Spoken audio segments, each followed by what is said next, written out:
जय हिंद दोस्तों, मैं प्रिंस आपका स्वागत करता हूँ रोजगार की राह पर। तो आप सभी कैसे हैं? उम्मीद है सब बहुत अच्छे होंगे और अपनी पढ़ाई को बहुत बेहतर ढंग से कर रहे होंगे।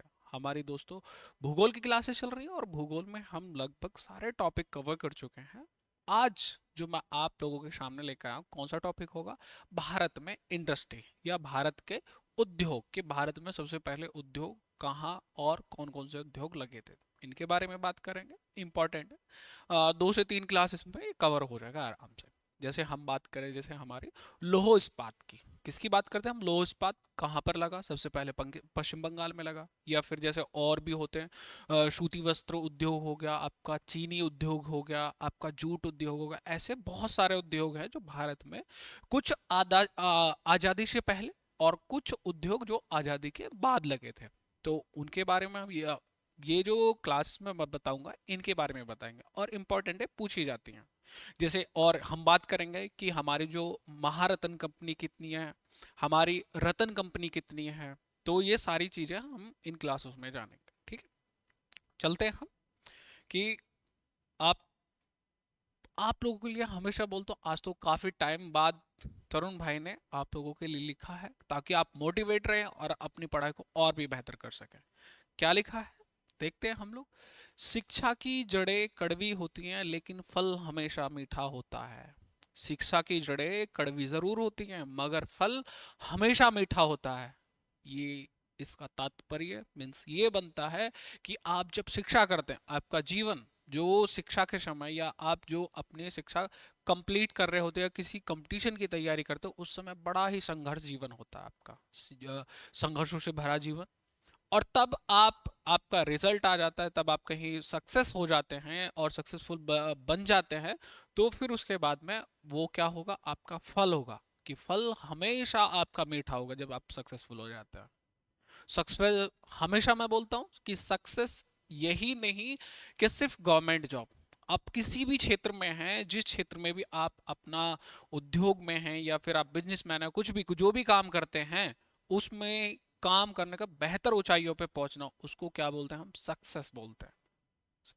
कुछ ऐसे भी विद्वान हैं हमारे और आपके बीच में, उनका सिर्फ यही बोलते हैं कि नहीं भाई, सक्सेस का मतलब सिर्फ गवर्नमेंट जॉब। तो ये सब बेकार की बात है। सक्सेस हर किसी के लिए अलग अलग हो सकती है। किसी का एम कुछ है, किसी का एम कुछ है। तो ये सब चीज हम समझ सकते हैं। ठीक है, चलिए अब हम अपनी क्लास शुरू करते हैं। क्या?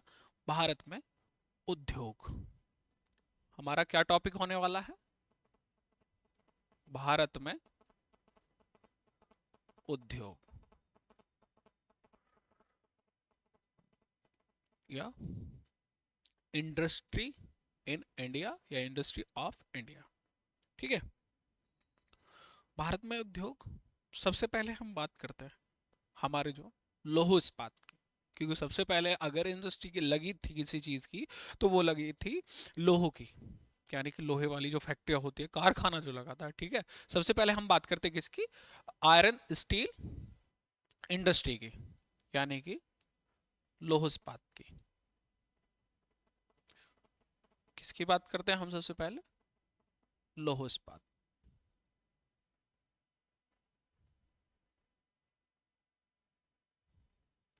लौह इस्पात उद्योग, लौह इस्पात उद्योग। तो सबसे पहले अगर हम बात करें इसका कारखाना जो लगा था, सबसे पहले कारखाना, सबसे पहला कारखाना 1874, 1874 में बराकर नदी के पास, बराकर नदी के पास। ठीक है, कहाँ पर लगा था सबसे पहला कारखाना लौह इस्पात उद्योग का? तो कारखाना जो लगा था 1874 में बराकर नदी के पास। और ये कहाँ पर है? ये कारखाना था एक कुल्टी नाम की जगह है, कुल्टी, और वो है पश्चिम बंगाल में। कहाँ पर? पश्चिम बंगाल में। कहाँ पर है आपका? पश्चिम बंगाल में। कारखाना जिस जहां पर कारखाना खोला गया था वो कुल्टी जगह कहाँ पर है? पश्चिम बंगाल में। 1874 में सबसे पहले इसको खोला गया। लेकिन फाइनेंस के चलते ये सफल नहीं हो पाई, ये कुछ समय बाद बंद हो गई थी फाइनेंस की वजह से, ठीक है। तो कुछ समय ये बाद हो गई थी, कुछ समय ये बाद कुछ समय बाद बंद हो गई, बंद हो गई, ठीक है। फिर इसको क्या किया, कुछ समय बाद बंगाल सरकार ने अधिग्रहण कर लिया, बंगाल सरकार ने अधिग्रहण कर लिया, अधिग्रहण, ठीक है। ये समझ गए आप। अगर हम बात करें कि बड़े पैमाने पर, कि जब पहला, एक तो ये हो गया कि सबसे पहला कारखाना 1874 में हुआ, लेकिन बड़े पैमाने पर और कंटिन्यूटी, जहां पर कंटिन्यूटी थी कि भी हाँ काम चल गया, यहाँ से कारखाना शुरू हो गया और कभी बंद नहीं हुआ। तो ये कहाँ था, 1907 में। कब खुला था, 1907। और कहाँ खुला था आपका, बिहार में। बड़े पैमाने पर, बड़े पैमाने पर कहाँ लगा, कहाँ खुला था, 1907 में बिहार में, बिहार में।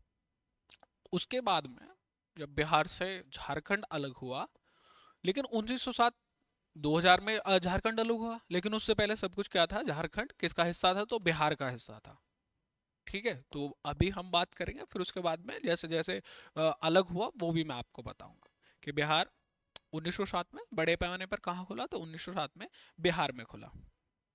और कौन सी नदी थी, स्वर्ण रेखा नदी के पास में, स्वर्ण रेखा नदी, स्वर्ण रेखा नदी के पास में जो नदी घाटी, और जगह का नाम क्या था, साकची। क्या था जगह का नाम, स्थान कौन सा था, तो ये था साकची। और किसने खोला था इसको, जमशेदजी टाटा द्वारा खोला गया था। कौन सा खोला, किन्होंने खोला था, टाटा ग्रुप के बारे में आप लोग सभी जानते होंगे। हमारे स्वर्गीय श्री रतन टाटा जी, जिनका हाल ही में निधन हुआ। भाई वो भारत के लिए टाटा ग्रुप बहुत कुछ चीजें प्रोवाइड करता है, इतने ट्रस्ट भी चलाता है, और सारी कहते हैं कि वो टाटा ग्रुप सारी अपनी जितनी भी इनकम जो जनरेट होती है उसका लगभग 65% दान कर देता है, कि उसका एम्प्लॉय बहुत है।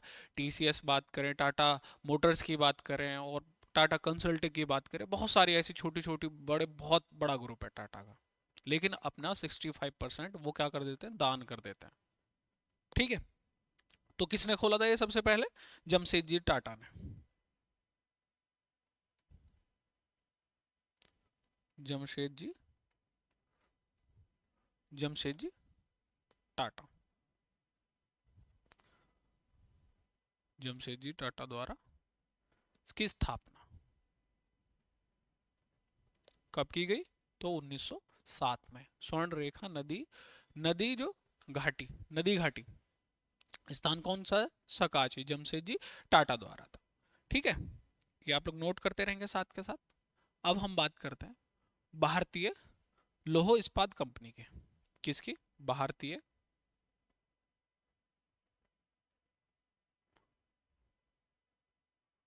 लोह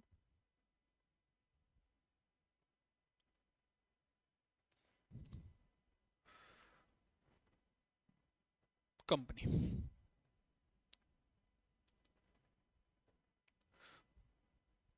तो इसकी शुरुआत कब हुई, इसकी शुरुआत होती है 1918 में। कब शुरुआत होती है, 1918 में। देखिए सीक्वेंस वाइज चल रहे हैं हम लोग।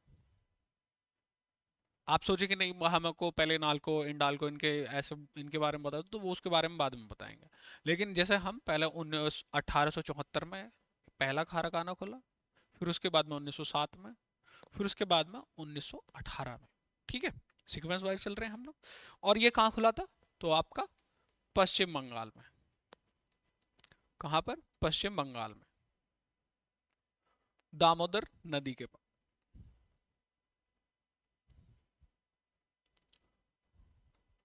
दामोदर नदी के पास, ठीक है। तो कहाँ पर, पश्चिम बंगाल में 1918 में खुला, और कहाँ पर, दामोदर नदी के पास में। और ये कौन सी जगह थी आपका, हीरापुर। स्थान कौन सा था? स्थान था इसका हीरापुर।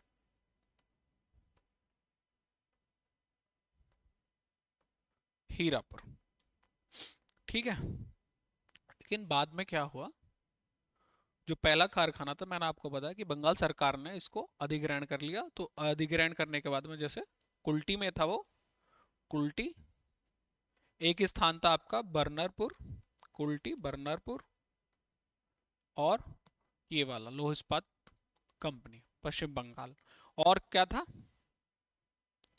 हीरापुर। हीरापुर, इसको एक कर दिया, इसको सबको साथ में शामिल कर लिया, एक साथ, एक साथ क्या कर लिया, शामिल कर लिया, क्या कर लिया, इसको एक साथ इसका अधिग्रहण कर लिया, सबको पास में मिला दिया, ठीक है। मर्ज कर दे, भाई मर्ज नहीं कर देते भारत सरकार, जैसे मान लीजिए कोई कंपनी है, एक कंपनी को दूसरे उसमें क्या कर देते, मर्ज कर देते हैं कि अब इससे एक कंपनी का, जैसे मान लीजिए छोटी छोटी चार कंपनियां हैं, उनको फिर एक बड़ी कंपनी में तब्दील कर देना। तो ऐसे ही इनका होता है, क्वालिटी बर्नरपुर, हीरापुर, ये सारी क्या हो जाते हैं, एक ही कंपनी हो जाते हैं, जो भारतीय लौह अयस्क बोलते हैं या फिर इस्पात बोलते हैं, कि जो इस उद्योग को सारे मिलकर चला रहे थे, ठीक है। इसके बाद में हम बात करते हैं, एक खुलती है आपका मैसूर, मैसूर के नाम से, मैसूर आयरन स्टील,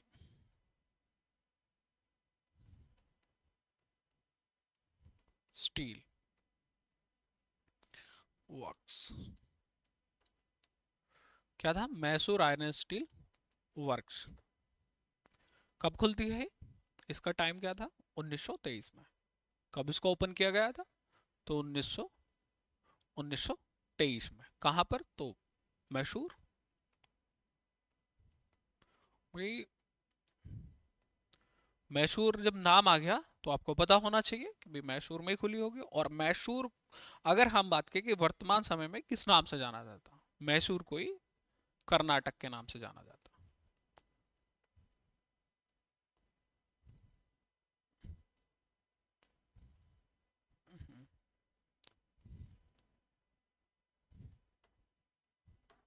कर्नाटक, किस नाम से जाना जाएगा, कर्नाटक, ठीक है। और इसमें हाँ, मोस्ट इंपोर्टेंट है इसका नया नाम, क्योंकि इसका नाम चेंज हुआ। तो इसका नाम क्या था नया, इसका नाम था विश्वेश रवैया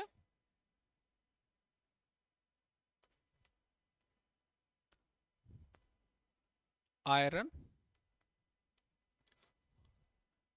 and steel, iron and steel company, steel company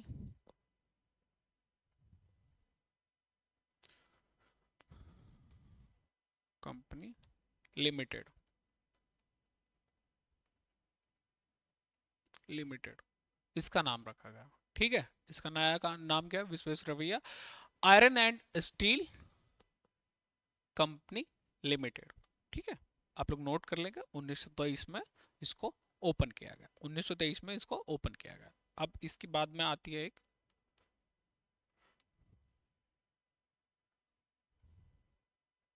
steel corporation of India, steel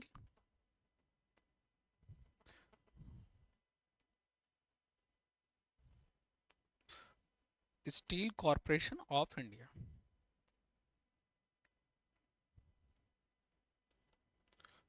steel corporation of India.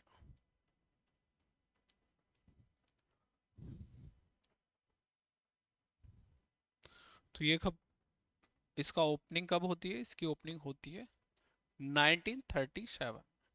कहाँ पर, तो ये होती है आपके पंजाब में, सॉरी पंजाब नहीं, पश्चिम बंगाल, क्या होगा, पश्चिम बंगाल, पश्चिम बंगाल। और कहाँ पर, पश्चिम बंगाल में बर्नरपुर, मैंने अभी आपको बताया कहाँ पर हुई थी, तो बर्नरपुर में। कहाँ पर होती है, तो बर्नरपुर में, ठीक है। स्टील कॉर्पोरेशन ऑफ इंडिया 1937 में बर्नरपुर। ये रही सारी स्वतंत्रता से पहले, कि भी स्वतंत्रता से पहले कौन कौन सी कंपनियां ओपन हुई थी स्टील की। अब हम बात करते हैं स्वतंत्रता के बाद, 15 अगस्त 1947 के बाद में। अब हम चलते हैं कि भाई 15 अगस्त 1947 के बाद हम बात करते हैं सबसे पहले। हाँ, जब हमारा देश आज़ाद हुआ तो 1951-52 में क्या हुआ कि पंचवर्षीय योजनाएं चलाई गई, जिसको 2012 में 12 में क्या हो कि 12वीं पंचवर्षीय योजना आई, जो कि 2014 में क्या हुई, सरकार चेंज हुई, भाजपा सरकार है। उससे पहले कौन थी? कांग्रेस सरकार थी। तो उसको 12वीं पंचवर्षीय योजना से उसको बदल दिया, और पंचवर्षीय योजना के स्थान पर किसके का, नीति आयोग का निर्माण किया गया। तो पंचवर्षीय योजनाओं में हम ये जानेंगे भी, पंचवर्षीय योजनाओं में जो लौह इस्पात के जो संयंत्र लगाए गए वो कहाँ कहाँ पर लगाए गए। ठीक है, जैसे भिलाई, भिलाई लौह इस्पात संयंत्र, अगर इसकी बात करें, दुर्गापुर, वो दुर्गापुर पश्चिम बंगाल में आपका, तो इनके बारे में तो किसकी ये, हाँ, जैसे हम बात करेंगे इसकी स्वतंत्रता के बाद पंचवर्षीय योजनाओं की, पंचवर्षीय योजनाओं में जो बनाई गई पंचवर्षीय योजनाओं में जिनका निर्माण हुआ, वो कौन कौन सी थी? जैसे नंबर 1, भिलाई, भिलाई इस्पात संयंत्र, भिलाई इस्पात संयंत्र। और इसका निर्माण कब होता है? तो 1955 में। कब होता है? 1955 में। अगर इसकी बात करें कि उत्पादन कब से शुरू हुआ, निर्माण कब हुआ 1955, उत्पादन की बात करें तो 1959 से यहाँ क्या हुआ, उत्पादन हुआ। देखिए, ये जो भिलाई पंचवर्षीय योजनाओं में बहुत महत्वपूर्ण हो जाती है, क्योंकि कई बार क्वेश्चन पूछे गए हैं इसमें कि भाई बताइए, भिलाई इस्पात संयंत्र कौन सी योजना के तहत, जो पंचवर्षीय योजना है, आप सेकंड में, फर्स्ट में या थर्ड में, कौन सी पंचवर्षीय योजना के तहत निर्माण हुआ था। तो ऐसे क्वेश्चन बन जाते हैं। क्वेश्चन ये भी बन जाता है कि भिलाई इस्पात संयंत्र कहाँ पर है। तो ये कहाँ पर है आपका स्थान? आपका ओडिशा, सॉरी ओडिशा नहीं, छत्तीसगढ़। क्या है? छत्तीसगढ़, छत्तीसगढ़ वर्तमान समय में, वर्तमान, क्योंकि छत्तीसगढ़ किससे अलग होके बना है? तो मध्य प्रदेश से। तो जब ओपनिंग हुई थी तब कहाँ खुला था? तो ये था तब उस समय पे एमपी में, एमपी में। हाँ, चलो छत्तीसगढ़ रहने दो आप लोग। हाँ, अभी कहाँ है ये? वर्तमान समय में छत्तीसगढ़ में। ठीक है। और ये किसके सहयोग, इसमें जो सहयोग हुआ था वो किसका, किसके सहयोग से इसको ओपनिंग किया था? वो था रूस या सोवियत संघ। सोवियत संघ सब कब कहते थे? जब इसका विघटन नहीं हुआ था 1991 से पहले। इसको किस नाम से जानते थे? तो वो जानते थे हम सोवियत संघ।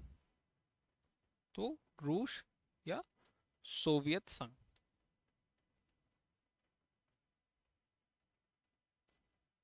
सोवियत, सोवियत यूनियन भी बोलते थे, सोवियत संघ बोलते थे, या फिर वर्तमान समय में अब क्या बोलते हैं इसको? रूस, क्योंकि रूस सबसे बड़ा पार्ट था, या सबसे बड़ा जो हिस्सा था जो टू अलग हुआ था 1991 में, वो रूस हटा था इससे। ठीक है, तो रूस था। और अब बात करते हैं, लेकिन पहले कहाँ था ये? एमपी में। जो भिलाई पहले मध्य प्रदेश में पड़ता था, लेकिन 2000 के बाद में छत्तीसगढ़ अलग हो जाता है। और अभी फिलहाल जो जिला है वो कौन से जिले में आता है? तो दुर्ग जिला, छत्तीसगढ़ का, छत्तीसगढ़ का दुर्ग जिला। अब हम बात करते हैं Hindustan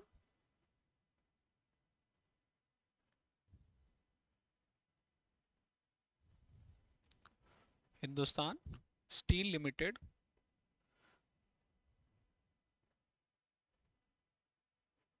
steel limited Rourkela limited company कहां पर स्टैब्लिश हुई थी? राउरकेला। और राउरकेला आपका कहाँ है? उड़ीसा में। राउरकेला आपका कहाँ है? उड़ीसा में। उड़ीसा।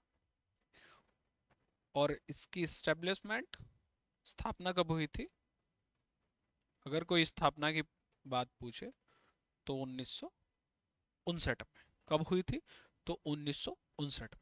और सबसे ज्यादा इंपॉर्टेंट ये भी चीज पूछी जाती है कि भाई इनके किसके सहयोग से किया गया था, कि भाई इनका जो सहयोग था किस देश ने सहयोग साथ में दिया जिसके द्वारा इनका निर्माण किया गया या फिर इनको स्टैब्लिश किया गया था। तो सहयोग किसने किया था? जर्मनी। जर्मनी। और जर्मनी में भी क्या?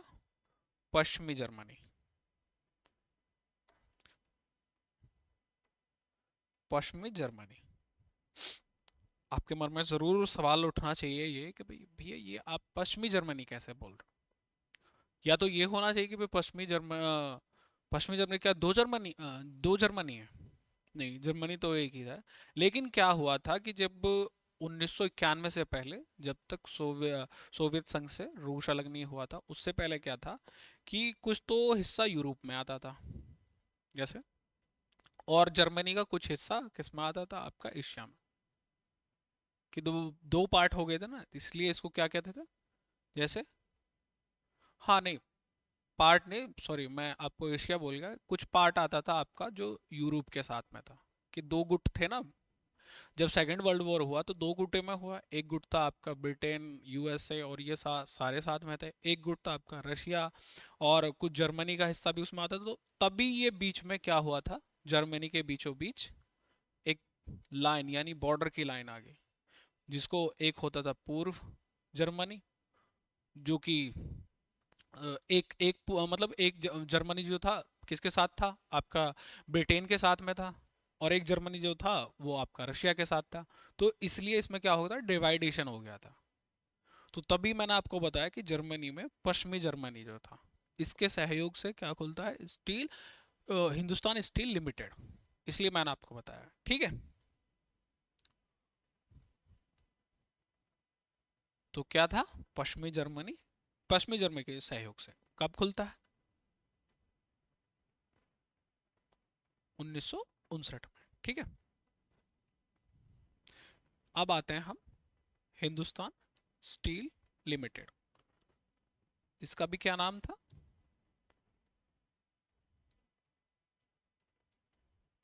Hindustan steel limited. लिमिटेड। ये कहाँ खुलता आपका? दुर्गापुर में। कहाँ पर खुलता? दुर्गापुर। और दुर्गापुर कहाँ पर है आपका? पश्चिम बंगाल में। दुर्गापुर जगह जो थी वो कहाँ थी? तो आपकी पश्चिम बंगाल में। और किसके सहयोग से खुलता है ये? इसमें सहयोग किसका था? अगर हम सहयोग की बात करें, सहयोग की बात करें, ब्रिटेन का था। ब्रिटेन के सहयोग से। किसके सहयोग से? तो ब्रिटेन के सहयोग से। अगर हम बात करें इसके स्थापना, स्थापना हुई थी 1956 में। और उत्पादन कि भी यहां से उत्पादन कब से हुआ? 1962 से इसमें उत्पादन होता है। देखिए, लौह अयस्क जो निकालते हैं, हम लोग पढ़ चुके हैं, खनिज तत्व पढ़ चुके हैं कि खनिज तत्व की जो मुख्य मुख्य खदानें हैं, जैसे कुद्रेमुख हो गया, बहुत तो वहां से क्या निकलता है? लोहा निकाला जाता है। तो कुद्रेमुख हो गया। यहाँ से क्या होता है कि ये नहीं कि लोहा, जैसे हम लोग देखते हैं, हमारे मान लीजिए कुछ भी लोहे की चीज आपको दिख रही हो, तो वो लोहा ऐसे नहीं आता। वो आता है रेत के कणों के जैसा, कि रेत के कण उसको लेके आते हैं, उसको निकालते हैं, उसमें से फिर क्या, कार्बन कार्बन मिक्स करा जाता और ऑक्सीजन की मात्रा को निकाल दिया जाता। तो तब क्या बनाते हैं उसको, तब बना तब बनता लोहा। तो ये आपको, तो लोहा मतलब ये नहीं है कि जैसे हम लोग देखते हैं कि हमारे पास में कुछ भी बना है लोहे का, जैसे कुछ गाटर हो गए, कुछ ऐसी बेंच होगी जो लोहे से बनाई जाती है, लोहे के जो ये काम होते हैं, ये सारी चीज लोहा ऐसा नहीं आता। लोहा आता है रेत के कणों के जैसा, उसको फिर गर्म किया जाता है भट्टी पे, और ये सारी चीजें क्या, फिर क्या मिलता है हमको लास्ट, हमको मिलता है फिर लोहा, जो हम देखते हैं। फिर इसको आकार दिया जाता। आकार मीन्स यही कि उसको फिर जैसे सांचा होता है, सांचे में डाल के उसको उस आकार का बनाया जाता, कि हाँ भाई हमको गाटर चाहिए, तो गाटर के सांचे में डालेंगे, फिर उसमें से क्या बनाएंगे, गाटर बनाएंगे। ठीक है, ये आप लोग समझ गए होंगे। तो उत्पादन कब से हुआ, 1962 में, और एस्टेब्लिशमेंट कब हुआ, तो 1956 में। ठीक है, ये हो गए जो द्वितीय पंचवर्षीय योजना थी। अब बात करते हैं हम एक जो तृतीय पंचवर्षीय तृतीय पंचवर्षीय योजना में किसका निर्माण हुआ, योजना।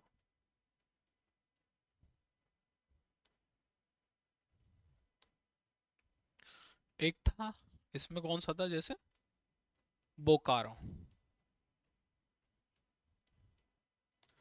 Steel plant.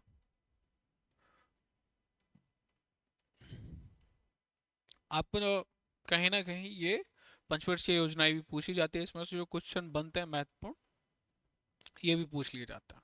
इकोनॉमिक्स का पार्ट है ये, लेकिन जब हम उद्योग पढ़ रहे हैं तो हम मैं आपको बता देता हूँ। ठीक है, बोकारो स्टील प्लांट 1964 कब स्टैब्लिश होता, तो 1964 में। कहाँ होता है, आपका बिहार में। कब होता है, बिहार। और अब कहाँ पर है, अगर वर्तमान की बात करें, तो आपका झारखंड। क्योंकि बिहार राज्य में से 2000 में झारखंड अलग हुआ। तो अगर हम बोकारो स्टील प्लांट की बात करें, तो अब कहाँ है वो, बोकारो बोका सॉरी झारखंड में। कहाँ पर, झारखंड में। और इसमें सहयोग देश कौन सा था इसका, तो वो था सोवियत संघ। सहयोग देश, सहयोग देश, सहयोग किसका था, सोवियत संघ। ठीक है, कौन सा था, तो सोवियत संघ।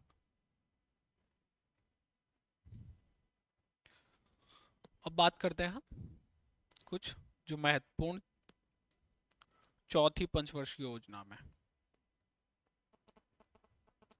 या चतुर्थ पंचवर्षीय योजना में।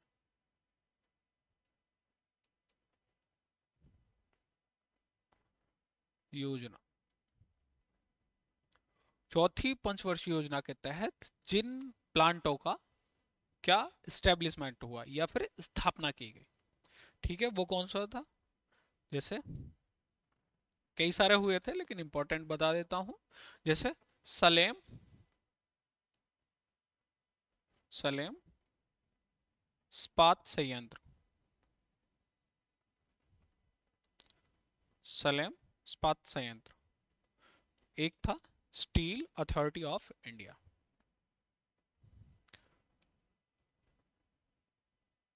स्टील अथॉरिटी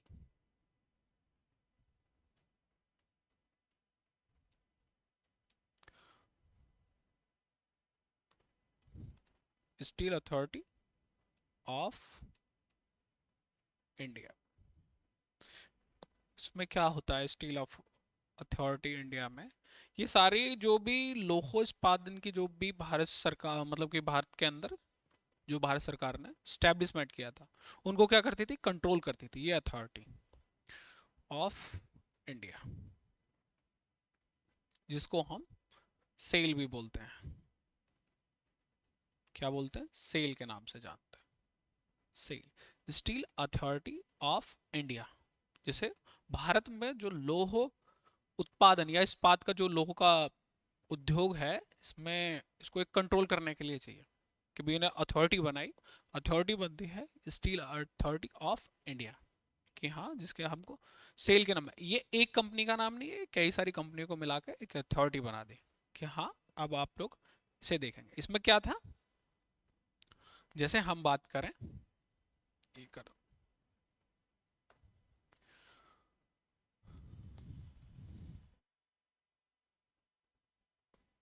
हम्म, जैसे जो कारखाने थे, कारखाने उनको एक साथ चला, ठीक,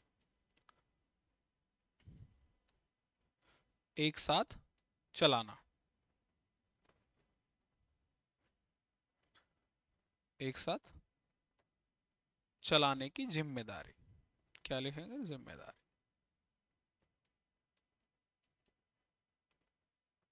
जिम्मेदारी, ठीक है। मैंने आपको बता दिया कि भाई जैसे steel, steel authority of India जो सेल, जिसको हम सेल के नाम से, ये भी क्या है, हमारी महारत्न कंपनी है। महारत्न या फिर रत्न कंपनियों के बारे में भी हम लोग जानेंगे, एक साथ चलाने। और हाँ, अगर हम बात करें भारत में, भारत में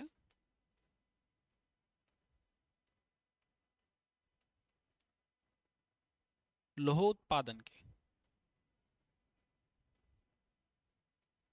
लौह उत्पादन की, तो कौन सा है, फोर्थ नंबर। कौन सा नंबर आता, तो आपका फोर्थ आता, क्या आता, फोर्थ नंबर, पूरे वर्ल्ड में, विश्व में फोर्थ नंबर। अगर पहले की बात करें तो फर्स्ट पे चीन, सेकंड पे ऑस्ट्रेलिया,